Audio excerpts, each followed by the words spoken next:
Is this thing on? Yesterday's price is not today's price.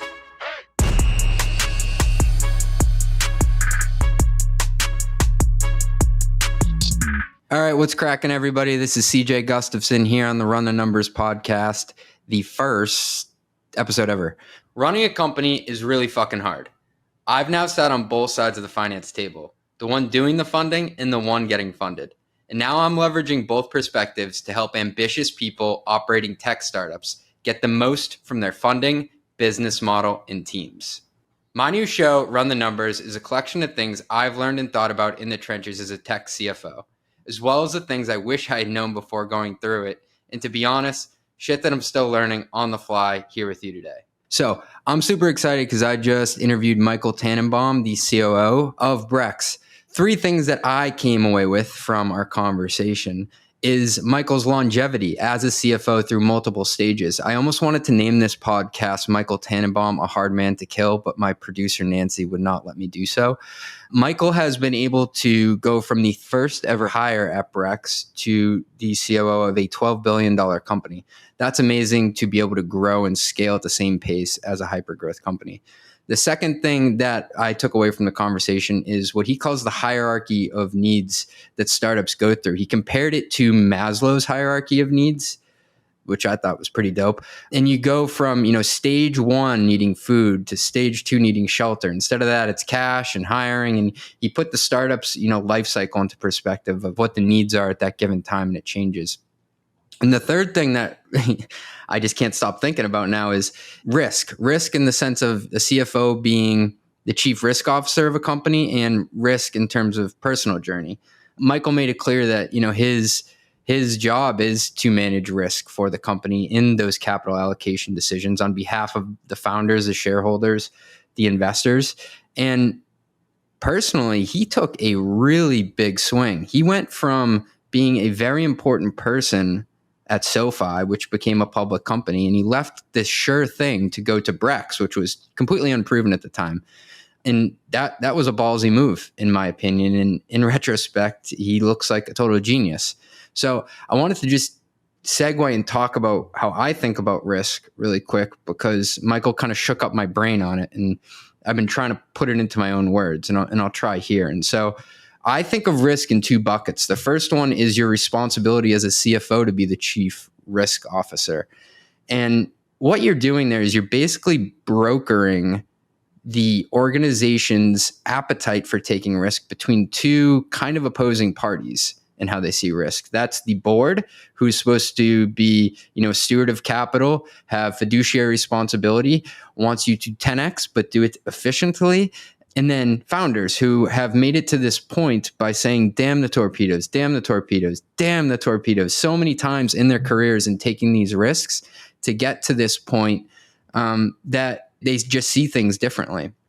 And your job as CFO is to find your place on what Mark Hawkins, the CFO of Salesforce, called the risk frontier. So if you think back to economics class, which was my lowest grade ever in college, they had this axis, and on the y-axis it was guns, and on the x-axis it was butter.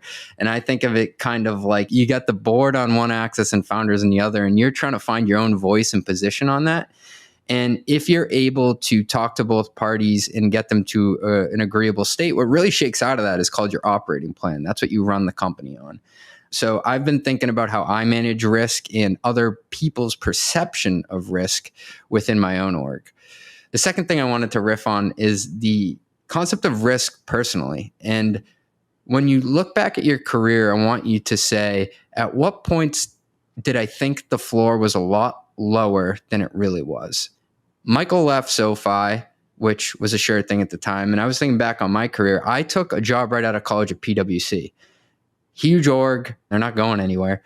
There was a template of how to rise in the org. Like, it was a cookie cutter model of how to become successful and how to become a partner. And I think what I was afraid out of college is what other people would think about me. If I was able to land a brand name job, if I would be accepted by people who had already made, great careers and had established themselves.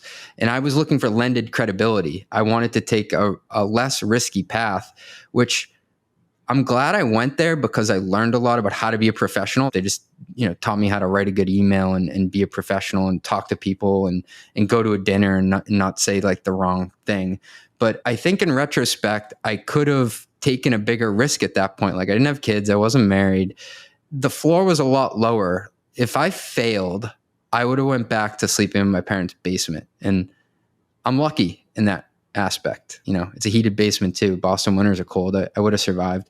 But I think I wasn't optimizing for the risk return of what would have been an okay decision at the time, given my own personal situation. So I'm now looking at risk personally in my career from a different perspective. And I actually had this friend who, had taken a big swing at a hyper growth startup, and he actually flamed out. He didn't do well there. It didn't work. And I was grabbing a beer with him, and I didn't want to bring it up at first because, I'm like, this guy's licking his wounds. I don't want to rub it in here.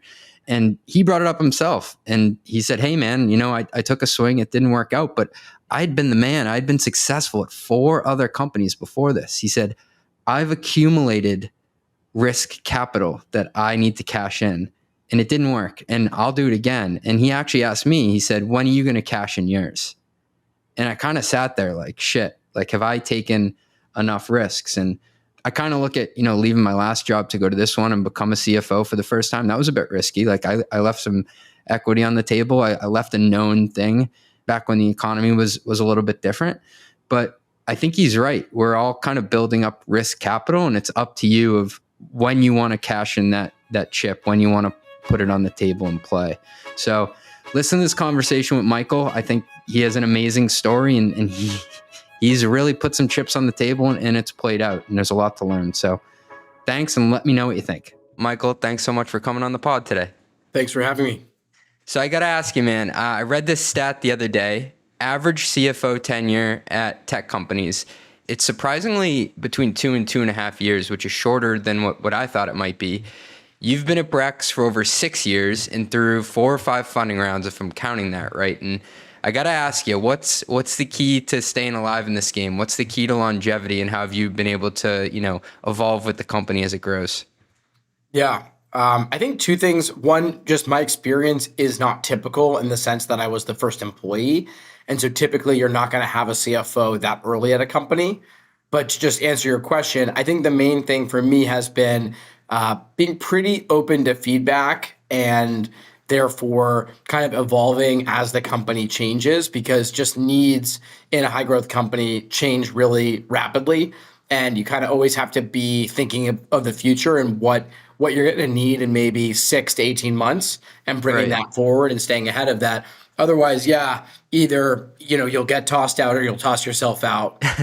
And speaking about going through stages, you mentioned, different life cycle phases for a company. Is there a hierarchy of needs that startups go through? I mean, you're also essentially the chief risk officer, right? Yeah. Well, so in general, I think the hierarchy of needs, which is like a psychological concept from Maslow, back to your question about longevity, I think that the hierarchy of every company's need, the bottom of that pyramid is going to be cash. And so I think that's something that I understood really well early, just because I came from SoFi, where I worked previously, and there we used a ton of cash, right? We were originating student loans and mortgages, and those loans were sometimes 10, 20, 30 years long. So that was like a cash heavy business where it was super critical. And then on the risk side of things, I have served as the head of risk at Brex, in some capacity for the whole time. And I think that is a big challenge for CFOs. It kind of captures the overall challenge of, working in a high growth environment, which is as you get bigger, you start to have more to protect. But in the beginning, you have nothing. So if you spend your time protecting everything that doesn't exist, you won't get anywhere and you won't have anything to protect. And so that balance is pretty hard to strike. And that's one of those things that, is definitely a challenge for people in the job. I love the Maslow's hierarchy of needs analogy there. It definitely feels real. Is there a moment that you could take me back to where you feel like you guys changed levels at Brex, like going from, stage one, I guess you said cash, maybe that's food, to going to like stage two shelter, and you actually had something to protect? Yeah, I think stage one is sort of like cash. Stage two is durable core business. And I think for Brex, that probably happened for us in our Series B, just because our Series B actually came prior to launch. And so once we raised about $50 million, and that just, because Brex is not that capital intensive, that just gave us a lot of runway to really focus. That was actually pre-launch. It took a lot of the pressure, the financial pressure off of our launch. I think for SoFi, it was maybe more interesting because what happened was we raised $1 billion actually from SoftBank back before it was fashionable, right? That was pre-Vision Fund. It was it was crazy. And SoFi went from this company where every single day I was waking up like praying that we would have enough money because we were growing so quickly to, really being much more stable in the role. And then ultimately finding that I needed to go fix other problems in the company because I was so used to chaos that I couldn't operate under normal, calm circumstances. Yeah, you kind of become comfortable in the chaos at a certain point, but I guess that chaos kind of changes from stage to stage, as you were describing. And were there any moments where you landed a customer and you felt like that, hey, that was market validation? Yeah, I think two examples from Brex. One wasn't a customer; it was actually a partner, which was First Republic, which is now owned by Chase. But they wanted to distribute Brex early on. And I remember thinking, just because I had worked on the IPO and I was an investment banker back in the day, and I had a very big respect for the brand. Anyone who knows First Republic, would know how well regarded they were. And so the fact that they were willing to work with Brex so early made me think that we were onto something. And then more recently, when DoorDash, which is obviously a public global company, thousands of employees, decided to use our expense management product, Empower, that was pretty big validation of what we were doing there. So for sure. That's awesome. So I don't want to jinx you, but it seems like with Brex, you've made it out of the woods and you're hitting escape velocity. What I do want to zoom back out and take a look at is your time before Brex. And you mentioned SoFi a couple times, and I'm kind of looking at this as the road not taken. And so you were at this high level, super impactful role at SoFi, and that went on to become a successful public company. And then you went, and just to reiterate, so people know, you were the third employee at Brex. So it had a lot of hype, but it wasn't, a sure thing yet. In retrospect, I got to say, you look like a genius, but were there any times when you were making that leap from SoFi to Brex that you were like, this is a risky thing I'm doing? Yeah, I mean, just to be clear, it had no hype when I joined. It wasn't anything. It was just three people in a kitchen in the Castro in San Francisco. That, it wasn't even called Brex. It was two Brazilian entrepreneurs that were like 9 years younger than me. I was 29. So it was crazy, but I think when I went to SoFi, I was just hoping to learn how companies worked and to kind of like learn how to be an operator. I had come from the investment banking and private equity world. And SoFi ended up being more successful than I expected. And certainly than I underwrote when I joined the company. And so I kind of joined there with the plan to go somewhere else always and kind of start something really early. And then this came along when I met Enrique and Pedro and decided that this was an exciting enough opportunity to do that. But I was always going to be crazy because when I went to SoFi itself from the private equity job that I was at, that was also considered crazy at the time. I remember one time I was in a pitch meeting pretty early on at Brex for something, and somebody was like, "Oh, you left SoFi for this?" And I was like, "Oh, yeah, I did." I think everybody, when they make a big career move, kind of has that, oh shit, what did I do moment at some point or another. And you just got to kind of stick it out long enough to validate and feel like, hey, I'm confident in my choice. Right. I got to ask too, what was the pitch that the founders gave you to join? Like, what struck you to help you make that leap? I imagine it had to have been pretty compelling. Yeah, I think I had experience managing the credit card at SoFi. So I knew that there was this opportunity to combine software and expense management with the card.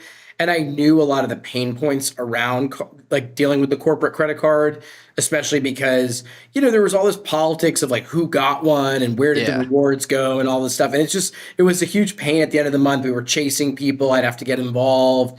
And so when they said that, I was like, yeah, this definitely could be better. And I had learned that, one of the things I've just learned about fintech is that the smaller loans or the higher volume transactions, those are the things that are better disrupted. The larger, more expensive, like a mortgage, for example, people are super focused on the rate, right? They have it for 30 years and it's a ton of money. So it's really hard to add tech to that because people ultimately just care about the rate, which tends to be where banks do well. So I think that's like one of the frameworks I was operating under, which is like payments is a place where technology adds a lot of value. And so they were successful, and which was probably not true. They were like, look, you can't hang around the hoop here. You either come now or you're out. And for whatever reason, I believed them. And then I was like, okay, well, I got to go now then. Hey, thanks for listening. We'll be right back after a word from our sponsors. If you're a startup founder or executive running a growing business, you know that as you scale, your systems break down and the cracks start to show. If this resonates with you, there are 3 numbers you need to know: 36,000, 25, and 1. 36,000. That's the number of businesses which have upgraded to Netsuite by Oracle. Netsuite is the #1 cloud financial system, streamlining accounting, financial management, inventory, HR, and more. 25. Netsuite turns 25 this year. That's 25 years of helping businesses do more with less, close their books in days, not weeks, and drive down costs. 1. Because your business is one of a kind, so you get a customized solution for all of your KPIs in one efficient system with one source of truth. Manage risk, get reliable forecasts, and improve margins. Everything you need all in one place. Right now, download NetSuite's popular KPI checklist designed to give you consistently excellent performance, absolutely free at netsuite.com/metrics. That's netsuite.com/metrics to get your own KPI checklist. netsuite.com/metrics. It seems like you had, if I'm hearing it right, somewhat of an earned insight from being at SoFi about a problem that existed. You said, hey, this is real. Yeah, that's right. And just to stay on this for a second, because a lot of the people listening are traditional SaaS CFOs and finance professionals and kind of that world. Do you have different liquidity considerations that other companies might not, like regulatory stuff that I'm not even thinking of? Can you describe some of the key differences between, being a CFO of these two different business models? Yeah, I think for the finance or fintech model, usually there's some balance sheet component. So I think for a lot of people probably listening, you could sort of evaluate a company almost entirely from its income statement. That's not true for most fintech companies. You need to see the balance sheet as well. And I think that part makes the job a little bit more complicated, and it adds some of the risk that we talked about, risk management. And from a regulatory perspective, which goes into risk, it just means that you don't have full control over your funnel, right? There's usually requirements, KYC, underwriting, certain aspects of for a B2B company or consumer, certain people are not going to be eligible. Whereas, your standard SaaS company, whether it's targeting consumers or businesses, anyone who can pay is eligible. And oftentimes you're not even validating whether people can pay. You're just sort of invoicing them, and some people don't. This has an impact on your TAM then in some ways, right? For sure. I think it does have an impact on your TAM, but the counter to that is you tend to have the revenue streams are probably greater in fintech than they are in SaaS for a couple different reasons. But one of the biggest reasons is just that a lot of fintech models, Brex being one of them, you're not actually asking people to pay directly, right? You're either from the interchange ecosystem or the interest income ecosystem. You're not specifically saying, pay me for this thing recurring each month, or it's foreign transaction fees and things. So it's a little bit different, and the profit pools tend to be larger. And if I'm hearing you right, some of those products actually appear free to the end Or user, are free, right? right? They are free, at least for that user, but there is some other way. Obviously, there's no such thing as free, right? Yeah. So Someone there's else is somebody paying them. paying for it, but it's not the person, it's not the user. And you see that in insurance as well. There's a lot of financial models where you see that. I'm a total dork when it comes to, monetization models, and what you're describing is the ability to really stack different revenue streams from various parts of the ecosystem. And that in itself, I think, expands the TAM when you can charge all different parties. Right, exactly. That's really compelling. There are a lot more differences than I thought. I mean, I kind of, made my name in the FP&A world coming up to CFO just by being really good at the P&L and L and forecasting that. But the balance sheet is an Right. entirely different game. On the balance sheet component, you probably use some of that for M&A. Can you walk me through just how you frame up the build versus buy versus partner decisions that come across your desk? Yeah, I think this is a tricky thing for smaller early stage companies and really anyone that's is a fast growing company because buying a company, and we have this guy on my team, Marco Roning, who's done a great job, on the corp dev piece, and we can talk about that in a second. But I think what we found is buying is really hard because you really have to have an internal deal champion that is going to make this happen in addition to their day job. And there's just so much about integrating culture and integrating ways of work. That's just hard to do at an early stage company when so many other things are going around. So we tend to, well, we've done some acquisitions. I think our stance is more look to partner, look to build, and buy being an option that we tend to not look to as much, especially more recently, just because it has been hard. It's kind of a knife fight for talent out there. You see it with AI and a couple other sectors. Fintech is also one. Do you ever look at M&A as a way to acquire talent? Oh, for sure. Yeah, I think that kind of gets into the way you break down an acquisition, right? One way is to look for people, one way you're looking for product, and one way you're looking for business. I think people, we're absolutely doing that, and we will continue to do that. I think product, if you do your diligence right, and we've done a few of those, where like you care about the product, but not necessarily about the specific business or their monetization. You're looking at whether you can put that product into yours and either charge more or add features faster than you can build. That's the build versus buy. And then you get into business, which would be really rare for a company, certainly the size of Brex or smaller, where you're like, I guess, using financial engineering to sort of acquire an additional business, and you're assessing that company based on its cash flows. And that's just hard to do when you yourself aren't profitable and aren't assessed on your cash flows. And I think that's the challenge. And Michael, you'd mentioned that you have it sounds like a dedicated corp dev team. Is that right?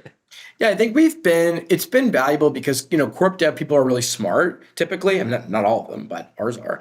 And so they're valuable because it's not just about like who to buy, but it's about the way we treat it is more about gathering market intelligence and sort of like strategy.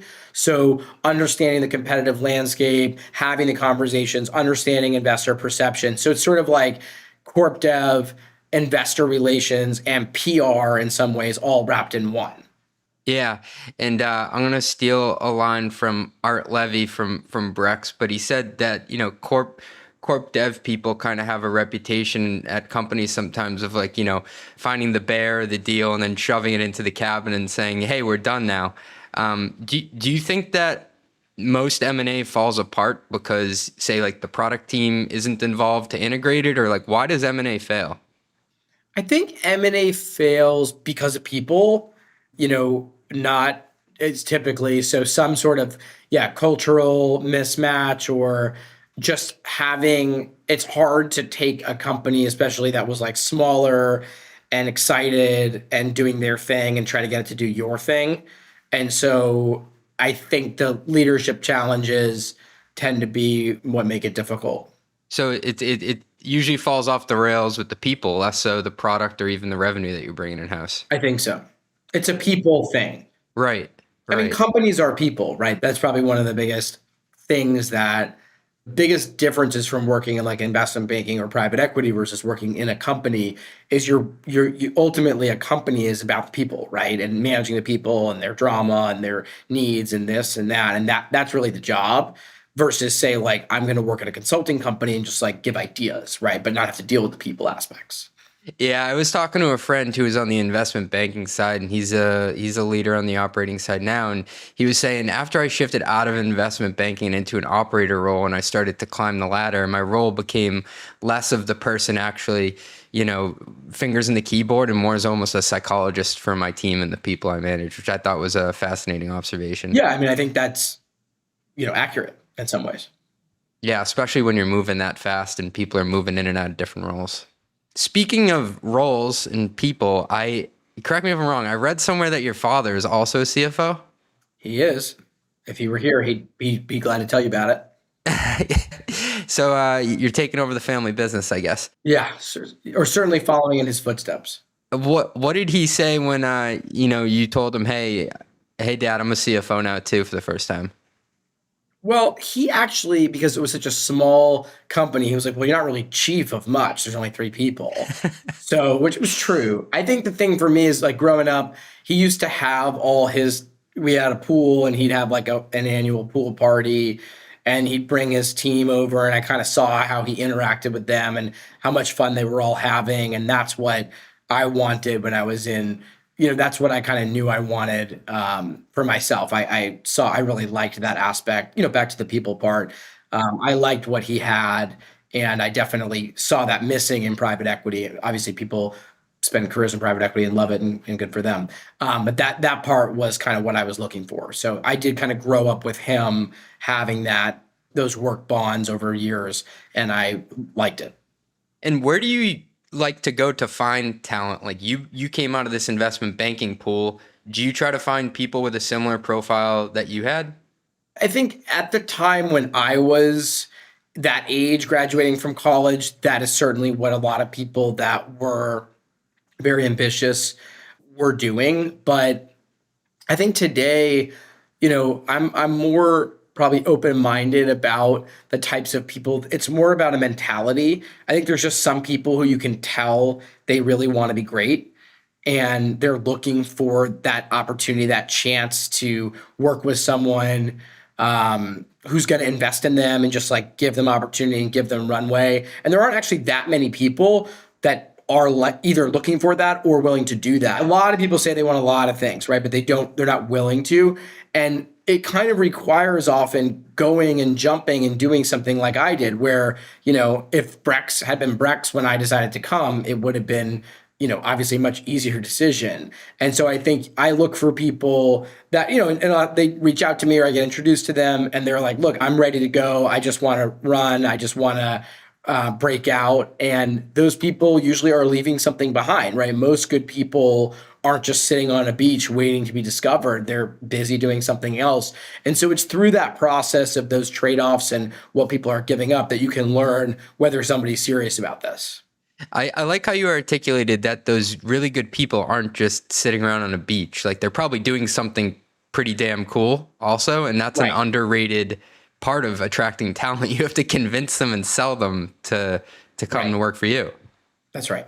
You've done a million roles, it sounds like, in addition to CFO. Do you feel like as you've come up the ranks, sales and selling has been a core tool in your toolkit that you have to rely on? Do you see yourself as someone who's always selling the company, always trying to sell to talent?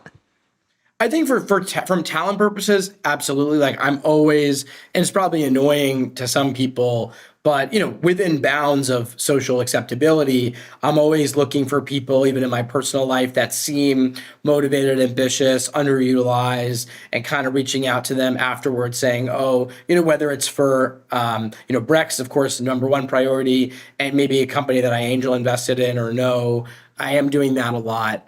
Because I think that, that you have to spend time throughout your network, professional and social, gathering these relationships. Absolutely. But I don't, in terms of actual sales, probably not necessarily, especially as Brex has become more enterprise. I don't really view myself as an enterprise salesperson. Do you think you still look for the same profile of talent now versus at the beginning of Brex, or has it changed?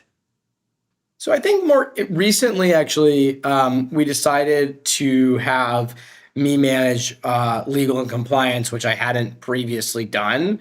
I was managing more like risk, but that's, legal and compliance as part of risk. And in doing so, I actually hired somebody maybe a slightly different profile than I normally have. Meaning, normally I would go for someone that was like, super expert in financial services. A lot of the people that work with me have, worked either as fake bankers or they worked at the Ernst & Young financial services practice, like really deep financial services expertise, because so much of like fintech is that, especially in my world, versus say the product side where we're not trying to recreate the existing world. I think on the risk and finance side, we more are business model, that kind of stuff. And so I went with someone who had, I think, really good leadership experience, really good risk management and tolerance and working with engineering experience, but not someone who was like a financial services expert that had like clearly worked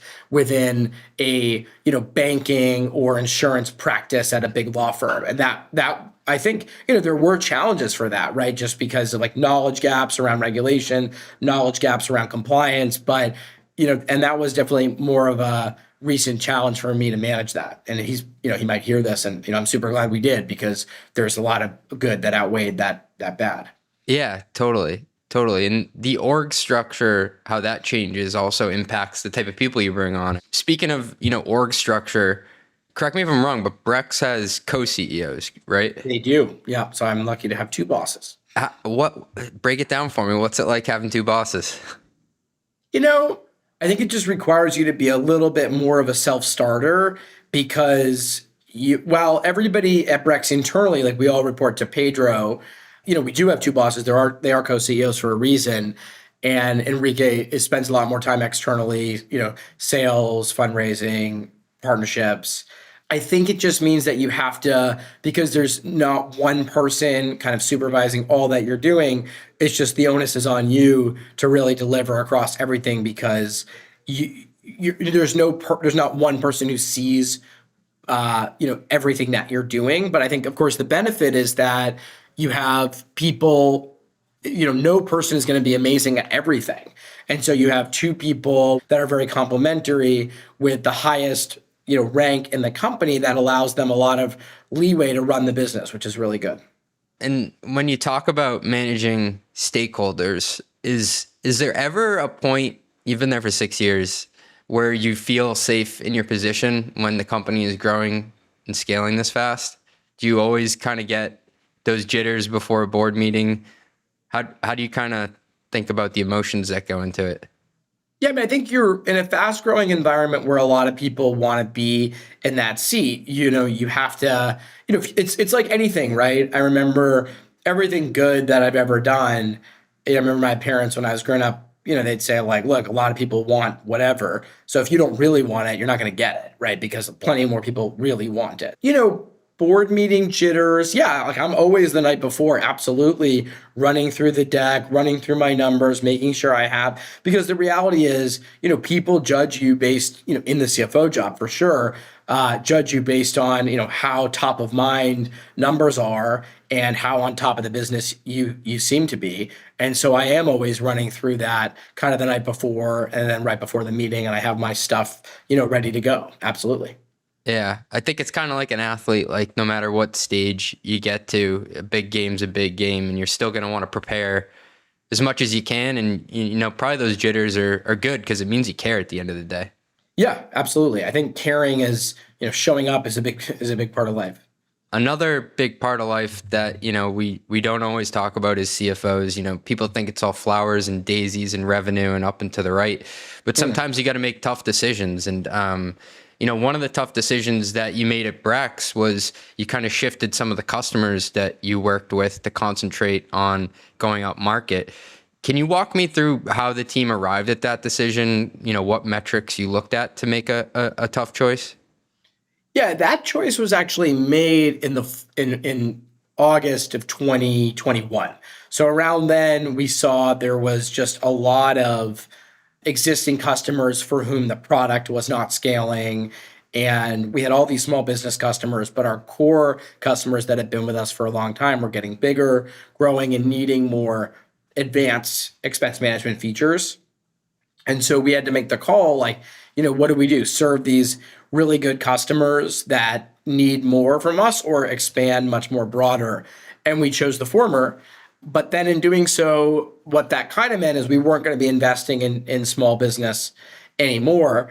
And we let that sort of go for a bit. But then when we had to migrate small businesses because the infrastructure platform that we ran part of our banking product on, that basically got bought by another company and it was being shut down. We just didn't want to migrate all these small businesses into a product that we weren't investing in.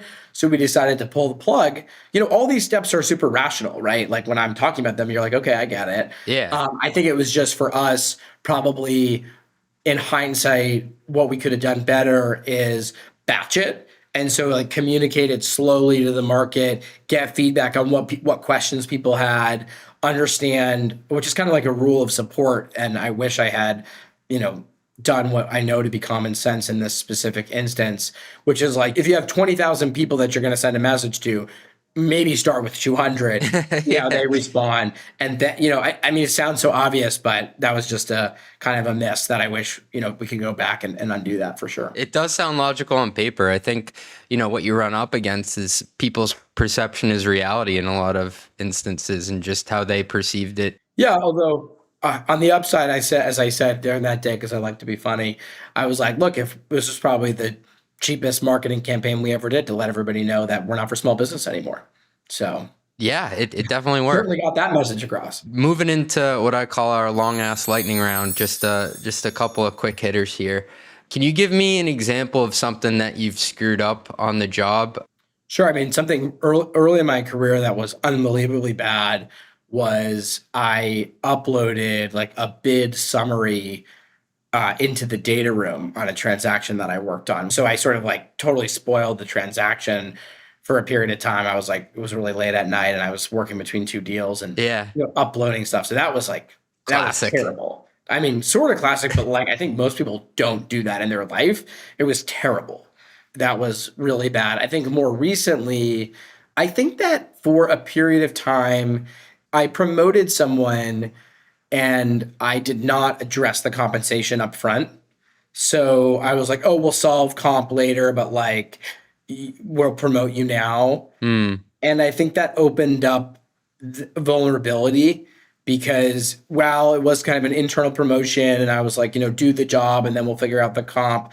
I don't think that totally works. That's like more of an early stage company mindset. It worked for me, but it doesn't work for everyone. And I sort of over anchored on my own experience. And then that person ended up leaving because they got a better offer and a much better offer. And I think that I should have dealt with that because that was definitely that was on me and that was a big mistake. That's a really honest assessment. And something like that has happened to me too. So thanks for giving us that. If you could tell your younger self something, knowing what you know today, what would you tell them? I think I would tell that person, take more risk, right? There's so many people that, I was fortunate, I went to a good school, had like investment banking, all these things on my resume. And I was hemming and hawing about a lot of these decisions. And I think that, I had so much to fall back on, right? And why not take a little bit of risk when you have all that? Not everybody has that, but I did. And there are, of course, people listening that do as well. And so it's okay to take some risk because you have, a lot of network and resume to fall back on. And I think I was more cautious than I probably needed to be. Yeah, I was the same way in my career. Can you walk me through some of the key components of your finance software stack? Like what do you use as an ERP? And I guess like what's the most recent tool you may have bought? Yeah, I'm a big Netsuite guy. So I've kind of migrated both companies that I've worked at, SoFi and Brex, to Netsuite. Obviously, we use Brex for expense management and corporate card, which is great. Recently, we have started to use Pigment for FP&A tracking. That's probably something more new. That's probably the most recent thing we've bought. And we, so far are excited. Shout out NetSuite. We love NetSuite as well. Good. Last one for you here. What's the craziest thing you've ever had someone try to expense? Oh, well, I've seen someone try to do sneakers. Like Sneakers, like yeah. basketball shoes? I don't know if they were basketball, tennis, or running because I didn't ask for any details. I just asked for the money back. But basically, it was like, oh, they were at an offsite, and then there's the airline like lost their bag, and they needed sneakers for the thing, and I was just like, no. How about you? Me, I had someone expense Super Bowl tickets once. Wow. Hey, I got to thank you, man, for coming on the pod. This has been a blast, and thanks for all the advice you've given people. All right, thanks so much. Talk to you soon. See ya. Run the Numbers is a podcast from Turpentine, the network behind Moment of Zen, Econ 102, and more. If you liked the episode, please leave us a review on Apple Podcasts or rate us on Spotify. Do it.